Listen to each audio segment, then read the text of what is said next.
Olá, seja bem-vindo a mais uma aula aqui do componente matemática. Eu sou o professor Rilna e eu gostaria de convidar você a acompanhar o objeto de conhecimento da aula de número 36. Aula 36, revisão e avaliação. Então esse é o nosso tema de hoje, seja mais uma vez bem-vindo. Muito bem, vamos relembrar aqui alguns dos tópicos, que nós vimos aqui na unidade 4. Nós falamos aqui muito sobre média, também sobre moda e mediana. Todas elas, todos esses três conceitos são o que nós chamamos aí são valores que nós dependemos aí, que aplicamos na estatística, são conceitos que estão ligados aí a um conceito médio, Vamos seguir em frente aí para a gente lembrar novamente aí os nossos conceitos, Então,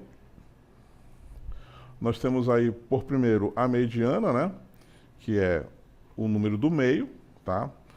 O número do meio, a gente lembra que ele é um número que é posicionado no meio, tá?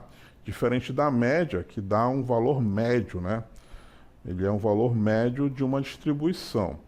Então nós temos aí um número do meio, que é primeiro ordenado, Primeiro nós ordenamos e depois nós vamos obter esse valor aí do meio, tá? Então ele literalmente fica ao meio, Quando a gente organiza a nossa distribuição, e aí nós temos uma única condição, se for uma quantidade ímpar de elementos, nós temos então que o elemento que fica ao meio, ao centro, ele é a nossa mediana, e se nós tivermos aí uma quantidade par de elementos, então os dois que estão ao meio, que são os termos centrais, vai ser obtido então através de uma média aritmética simples, tá? E só para a gente lembrar aqui, como é que funciona então o cálculo da mediana, nós vamos então para o nosso exemplo bem simples, nosso exemplo aí que foi citado, na nossa unidade. Nós estamos falando aí dessa distribuição pequena aqui, que é a de 3 elementos, tá? 4, 1 e 7. Então é uma distribuição simples, eles não estão ordenados, nem em ordem crescente, nem em ordem decrescente. Mas para obter a mediana é bastante simples, tá? Para obter a mediana, a gente vai então cumprir a primeira etapa, que é justamente ordenar esses valores, É sempre comum a gente ordenar da forma crescente, Ou seja, do menor para o maior valor, O menor valor entre os três é o 1, então começamos com 1. Logo após ele, o segundo menor valor é o 4 e o último valor é o 7, 1, 4 e 7, exatamente como nós temos aqui dentro desses parênteses, 1, 4, 7 são os mesmos dados organizados aí em forma crescente, tá? Como nós temos aí uma quantidade ímpar de elementos, nós temos 3 elementos, aquele que a gente identifica aqui ao meio, que também nós chamamos aí de termo central, vou colocar aqui só TC. TC para a gente então vai ser termo central, tá? Esse termo central é justamente aí a nossa mediana, tá? E aí nós cumprimos então as duas etapas, tá? Segunda etapa então é obter a mediana, tá? Através do termo central. Então, para uma quantidade ímpar de elementos, nós vamos ter um termo central, tá? Quando for ímpar a quantidade, E quando for uma quantidade par de elementos, nós vamos ter 2 termos centrais, tá? E aí vamos ter que obter então uma média aritmética entre os dois, tá? Essa média aritmética vai ser o que nós chamamos aí de mediana. E aí, não necessariamente a mediana vai ser um valor que se apresente como um dos dados, né, da nossa distribuição. Então, às vezes a gente vai encontrar um valor, né, nesse cálculo da mediana com um valor que corresponde realmente a um dos valores da nossa distribuição, mas pode ser que quando a gente calcule a mediana, a gente obtenha um valor que nem está ali entre os valores da distribuição, né? Vou citar aqui um exemplo rapidamente, antes da gente falar aí da moda. Vamos falar ainda sobre mediana, mas para acrescentar esse exemplo aí que pode ocorrer, né? Então, olha só. Vamos acrescentar aqui um quarto elemento. Vou colocar ele em preto, só para a gente diferenciar, tá? Então, nesse caso aqui, só para a gente finalizar, né? A mediana, nesse exemplo aqui, é o 4. Sem muito esforço, a gente identifica que a mediana, nesse caso aqui, foi o 4. Mas, se nós tivermos aqui uma quantidade par de elementos, vou colocar aqui o 10, por exemplo, tá? Então, nós temos agora uma quantidade par de elementos. O 1, o 4, o 7 e o 10, tá? Como é que funciona, então, a mediana? A mediana vai ser obtida através desses dois aqui, ó. Porque agora nós temos essa situação, uma quantidade par de elementos, nós temos dois termos centrais, né? O 4 e o 7. Então, a mediana para esse caso aqui, vai ser obtida através da média aritmética simples entre os dois. Ou seja, eu vou ter que somar o 4 com o 7 e dividir por 2, tá? 4 mais 7 vai ser igual a 11. Dividido por 2, a gente vai ter então 5,5. E aí foi isso que eu mencionei agora. A mediana, nesse caso, foi um valor que nem está entre os valores aqui da distribuição, ó. Não necessariamente ele precisa ser um valor da distribuição. Ele foi um valor aí que a gente obteve através da média aritmética simples dos termos centrais, tá? No caso aí, 5,5. Né? Então, essas são as duas situações que nós temos para o cálculo da mediana, tá bom? Podemos ter uma quantidade par de elementos ou uma quantidade ímpar de elementos, tá bom? Então, resumindo, é assim que funciona o cálculo da mediana, tá? Então, olha só, vamos agora passar para a nossa último conceito aí, que é a moda, né? Dentre as medidas de tendência centrais, né, que são os três que nós mencionamos, né, média, né, começando falando de média, a segunda é a mediana e a terceira é a nossa moda. Vamos ver então, relembrar o que é moda. Então, moda é o número mais frequente, é o número que ocorre o maior número de vezes. Olha só então, um exemplo bem simples aí para a questão da moda, tá bom? Esse aqui não envolve, na verdade, cálculo, né? Dentre das três medidas de tendência central, esse aqui é o único que não envolve cálculo. O que envolve, na verdade, é só contagem, tá? Então, olha só como é que funciona aí a moda. A moda é aquele que se repete mais vezes. É bem simples, tá? Para uma situação simples, a gente pode verificar de forma imediata aqui, ó. A gente está vendo aqui, ó, que o 2 tem uma quantidade maior de vezes que os outros dois elementos, né? O 3 e o 4. Por isso, então, que o 2 é a moda, porque ele é o que ocorre mais vezes. Ele ocorre 3 vezes nessa distribuição, tá? Mas caso eu tenha aí muitas informações, muitos dados, e eu não esteja conseguindo com clareza verificar qual é a moda, a gente pode fazer uma tabelinha aqui, ó. Eu estou vendo que nós temos aí o 2, eu estou vendo que nós temos aí o 3, e eu estou vendo que nós temos o 4. A gente faz uma tabelinha de frequência aqui, ó, para saber quantos cada um deles ocorre. Então, no caso do 2, eu estou vendo que ele ocorre 3 vezes. No caso do 3, ele só ocorre uma única vez. E o 4, ele só ocorre 2 vezes, tá? Então, a moda vai ser aquele que tem maior repetição, né? Maior número de frequência. Que no caso aí é o 3, tá? Então, o 3 tá? É o que tem maior frequência, mas a moda vai ser esse cidadão aqui, ó. Tem que tomar cuidado com isso, tá? Então a moda aqui é o 2. 3 é a quantidade de vezes que ele aparece, mas a moda é o 2, tá bom? Tem que tomar esse cuidado aí na hora de interpretar os dados, ok? Bom, falamos então aí das medidas de tendência central, né? Fechamos aí com a moda e agora vamos para outro tema que também foi trabalhado aqui na unidade 4. Estou falando da construção de gráficos, tá?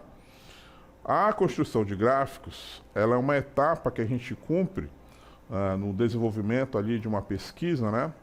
Praticamente ali uns dos últimos, tá? Porque a gente lembrar como é que funciona um levantamento estatístico, né? A gente faz então um planejamento, né? Do que nós vamos pesquisar, do que nós estamos indo atrás, né? Quais são as perguntas que deverão ser feitas, né? Nós vamos montar um questionário de perguntas, né? Vamos traçar um perfil, né, das pessoas que serão entrevistadas, né, de acordo aí com o interesse de quem está encomendando a pesquisa, tá? Dessas entrevistas, desses questionários que vão ser preenchidos, a gente cria então as tabelas, né? Montamos as planilhas. Nós vimos aqui vários exemplos de tabela de planilha, né? Algumas informações não necessariamente precisam de gráficos, né? Olhando ali a tabela, a planilha, a gente consegue já ter algumas respostas, né? Mas quando nós estamos aí numa pesquisa grande, né, com bastante informação, né, a gente precisa do auxílio dos gráficos, né? E nós apresentamos aqui os principais gráficos, né? Vamos ver então como é que funciona os gráficos. Olha só. Então, para construir um gráfico, né, e nós vimos aqui durante a nossa aula, né, a gente parte então dessas tabelas, né, dessas planilhas que são elaboradas aí no decorrer da pesquisa, né? E aí com essas informações é que a gente monta, por exemplo, um gráfico de colunas ou de barras, né? A gente convencionou chamar de colunas essas que nós temos aí, as colunas parecendo prédios, né, parecendo edifícios, né, todas elas na vertical. E as de barra seria o mesmo gráfico, só que os prédios, na verdade, estariam na forma horizontal, tá? E o objetivo do gráfico é justamente para que você consiga reconhecer padrões, né, com mais facilidade. Se você consegue também perceber se há crescimento, se há decrescimento, né? Se você trabalha com vendas, por exemplo, né, você percebe com mais clareza se as vendas aumentaram, se as vendas diminuíram, né? Você consegue com bastante clareza, então, interpretar as informações por meio de gráficos, tá bom? E aí nós falamos aqui sobre os valores absolutos, né, que estão presentes lá na nossa tabela, né? Por isso que a tabela tem uma coluna chamada lá de frequência absoluta, né, que são exatamente esses valores que estão acima de cada coluna que nós temos aí, né? Nós temos aí as colunas representando ali os times, né? E no topo de cada coluna nós temos os valores. Esses valores aí são justamente os valores absolutos, né? Às vezes é interessante você ter essas informações em números absolutos, tá? Em frequência absoluta, né? E aí eu recordo que durante as nossas aulas eu mencionei isso, né? Não necessariamente o nome frequência absoluta vai estar estampada lá, tá bom? Mas você olhando, você sabe que aquilo ali é a frequência absoluta, né? Ao mesmo tempo, a frequência relativa também não vai estar explícita, tá? Mas você bate o seu olho e você já reconhece. Olha, isso aí é a frequência relativa lá que eu estudei na aula de estatística, tá? É por isso, então, que na maioria das vezes, e aí já introduzo aí também o gráfico de setores, né? A maioria das informações vai estar representada por meio de porcentagem, que é justamente a nossa coluna ali da frequência absoluta, né? A gente faz aquele cálculo ali de porcentagem para a gente poder elaborar e colocar num gráfico que nem esse, o gráfico de setores, ou popularmente chamado aí de gráfico de pizza, né? Onde cada fatia, né, você consegue com clareza perceber que essas fatias têm tamanhos diferentes e esses tamanhos diferentes são proporcionais a cada porcentagem que nós temos aí na distribuição das cores, né? Então, junto com o gráfico, nós temos uma legenda, né, que apresenta aí a cor, né, o quesito, né, que está sendo representado com aquela cor. No caso aí em laranja, por exemplo, os 29% se referem à segurança. A fatia em lilás aí, em roxo, né, que representa aí 25%, já é o emprego. Então, com muita clareza, você consegue, então, identificar do que se trata o gráfico, né, do que está sendo representado esses valores em porcentagem, né, você já tem uma ideia clara, então, da interpretação dos dados que foram coletados, né? Você consegue, então, com muita clareza, já chegar a conclusões, né? Então, esse é um tipo de gráfico bastante comum de ser visto, tá bom? E nós temos outros também, né? Nós estamos aqui nos concentrando nos principais. Outro que nós vimos com bastante frequência é o gráfico de linhas. Vamos lembrar aí do gráfico de linhas. Olha só.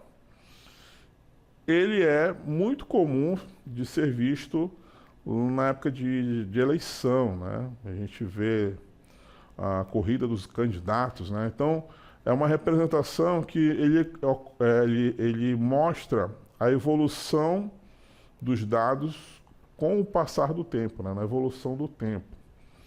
Então, nós temos aí valores, né? Em vertical, os valores que foram atingidos. A gente consegue perceber perfeitamente o comportamento, né? De cada cor de linha, tá? Você consegue perceber claramente que há queda, né? Há crescimento também.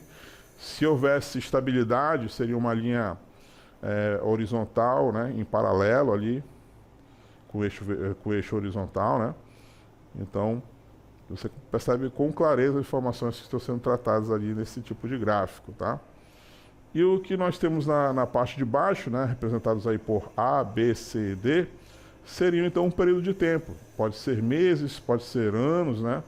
Pode ser aí décadas, né? Dependendo aí do que está sendo analisado, né? Podem ser horas, pode ser geralmente uma unidade de tempo para representar então a evolução, né? O gráfico de linhas, quando você ouve falar em gráfico de linhas, sempre se remete ao tempo, tá bom? É como as coisas evoluem conforme se passa o tempo, tá bom? E aí eu tenho certeza que na próxima eleição, quando você estiver assistindo ali alguma pesquisa, né? Alguma evolução aí de pesquisa, de intenção de votos, por exemplo, você vai bater o olho nesse tipo de gráfico e vai reconhecer, então, um gráfico de linhas, né? As intenções de votos para tal candidato, se ele vem crescendo, se ele vem diminuindo, você vai estar muito mais ligado, eu tenho certeza, nesse tipo de gráfico quando você encontrar ele por aí, tá certo? Então esses foram alguns dos nossos temas abordados aqui na nossa unidade 4. É sempre bom a gente relembrar o que foi visto, né? Para chegar aí afiado nos estudos, tá certo? Estamos chegando ao final, então, da nossa revisão. Agradeço você por ter acompanhado. Espero que você tenha compreendido, tá bom? Esse é o final, então, da nossa revisão 2.